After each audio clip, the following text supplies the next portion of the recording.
Hey guys, it's Ashley. Welcome back to Ash Art Books. Today I'm going to do a book review for Next Year in Havana by Chanel Clayton, and I absolutely adored this book. I mentioned it in my wrap-up, but I really wanted to do a review to kind of talk a little bit more about kind of my feelings and the book in general. So this wrap-up is going to be in kind of two parts. The first part is going to be spoiler-free. I'm just going to kind of talk about the general plot and my general feelings on the book and kind of more general ideas. The second half is going to be the spoiler half. They may be kind of mild spoilers, but there definitely will be spoilers because I found it really difficult, the way this book is set up, to talk about the book without giving anything away. And I think that's why going into it I didn't know that much, because it really does give a lot away. So I will tell you when the spoiler section is going to start, so if you haven't read it, you can bow out then. So let's get started. So this book follows two women, a grandmother and a granddaughter. So it follows Elise, who is the grandmother, and her storyline takes place in Cuba in 1958, I believe it starts, during the Cuban Revolution. And it follows her granddaughter, Marisol, who is in modern day Miami. And first, to start off, I want to say I didn't know pretty much anything about Cuban history or the Cuban Revolution. I mean, I knew little bits and pieces here and there, kind of like the Cliff Notes version, if you will. But you definitely don't need to know any kind of background information, because I feel like the author did a beautiful job of placing the historical facts and really telling the reader about the history behind Cuba and the Cuban Revolution in the story, and kind of weaving it into the story in a really like educational but not like in your face. It didn't read anything like a textbook or anything. It was still a beautiful story. So that was one thing I loved about this. So we have the two characters, and the story starts off with Marisol wanting to go back to Cuba to fulfill her grandmother's last wish to scatter her ashes in Cuba, because her family had to leave during the revolution and was not able to go back. So that's kind of where the story kicks off, and then throughout the book you have the two different storylines of the grandmother and the granddaughter. So I thought it did a beautiful job of weaving the two storylines together in a way that made sense. You know, a lot of the things that Marisol was seeing for the first time when she did get to Cuba for her first time, her grandmother had been at that same place, or she had had an experience there as well. And it really is just such a good story of kind of self-discovery, but also, you know, what happens when you're really kind of put to the test and you're put through really hard times, and as well as also kind of discovering yourself and discovering your heritage, but also what makes you you, you know, what makes you tick. That's what I took away from this book, at least, you know.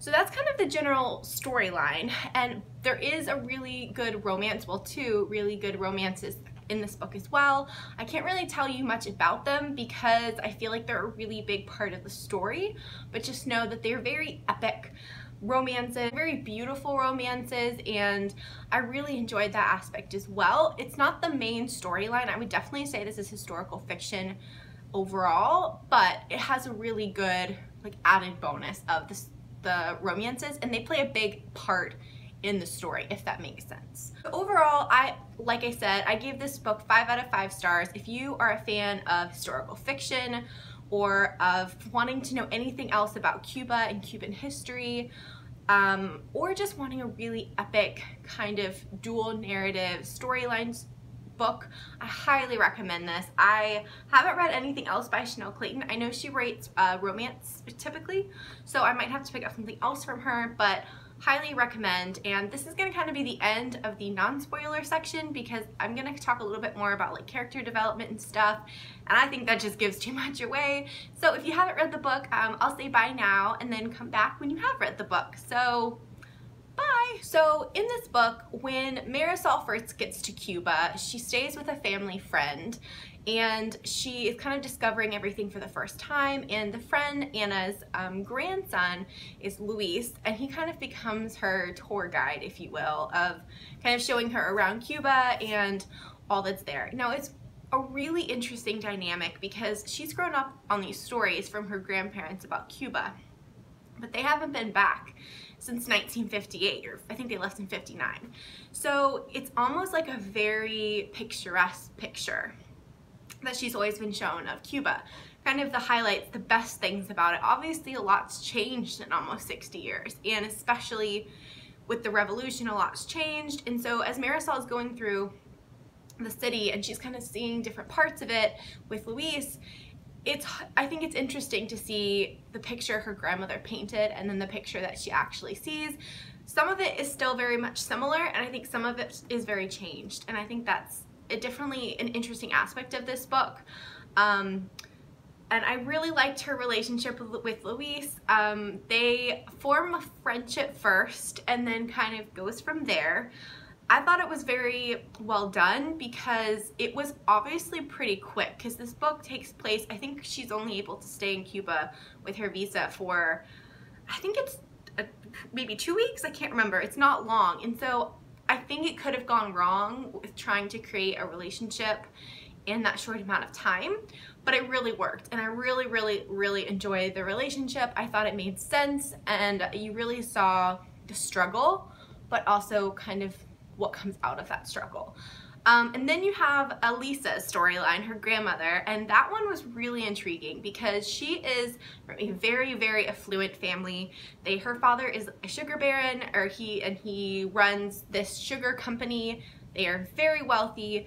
They're going to kind of like a debutante type thing. You know, her mom is basically their whole point in life, and her mother's trying to get them like married and things like that. They're going to fancy parties. They live in a very beautiful house, and I think it's very much so for her grandmother. At the beginning of the book, she kind of knows there's rumblings of things going on in the country, but it's almost that, well, this is my life and I don't really see it per se. It's not affecting me yet. And I think we can all kind of relate to that. You know, you go about your daily life, you kind of are just living it, and you don't really think about all the changes that are happening right outside your window until they start affecting you. And that's kind of what happened in this book. The changes, you know, started affecting her family because her father was he had a really close relationship with the president, who obviously was the one who the revolutionaries and, you know, Fidel Castro were trying to get rid of. So they became a very big target for that, and that was why they ultimately had to flee to the United States. So I really enjoyed the dual narrative. I thought it really brought something to the story that I'm not always the biggest fan of. I don't always love dual narratives, but in this case, I really enjoyed it. So then you have Elise's love story, and she basically falls in love with a man named Pablo, who is a revolutionary, and he turns out to be one of the kind of close confidants of Fidel Castro.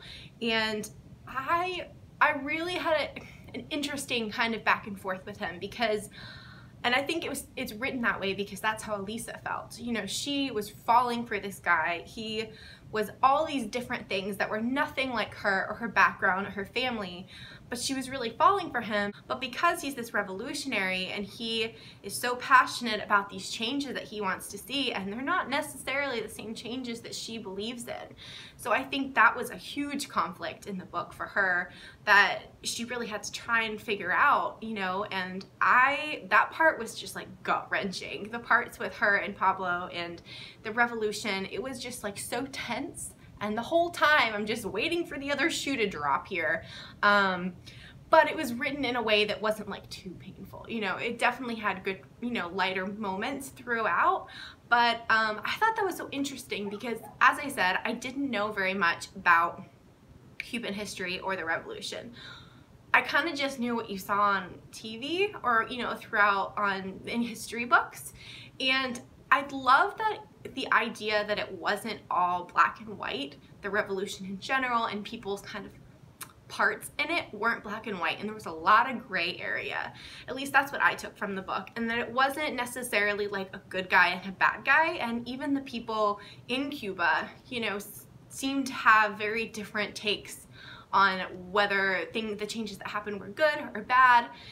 And I just found that really interesting, and it really made you think. I felt like, even though, you know, I have absolutely nothing to do with the Cuban Revolution, I still felt like it made you think about things in your own life that you know, there may not be a right answer. There's just a lot of choices, you know?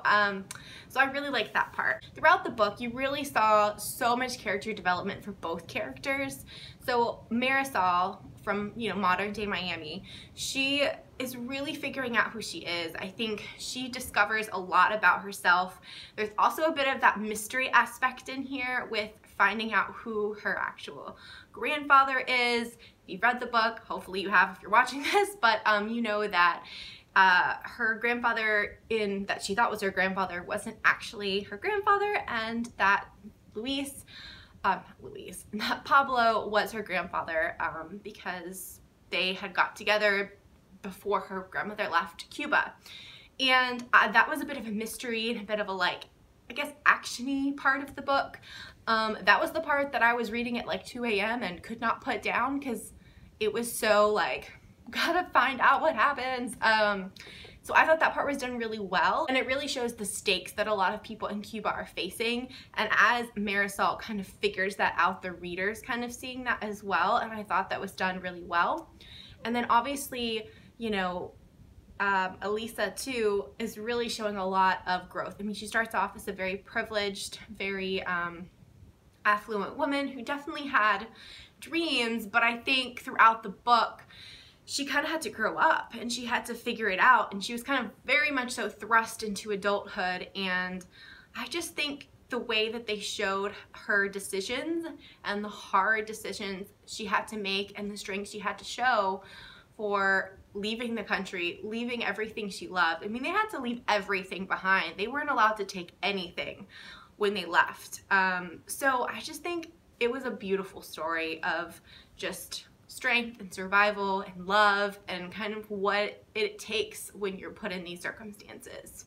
So I feel like I've rambled on for probably enough now, but overall I thought it was a really good story. I loved how the two storylines kind of got together and how the story ended. I thought it was really great.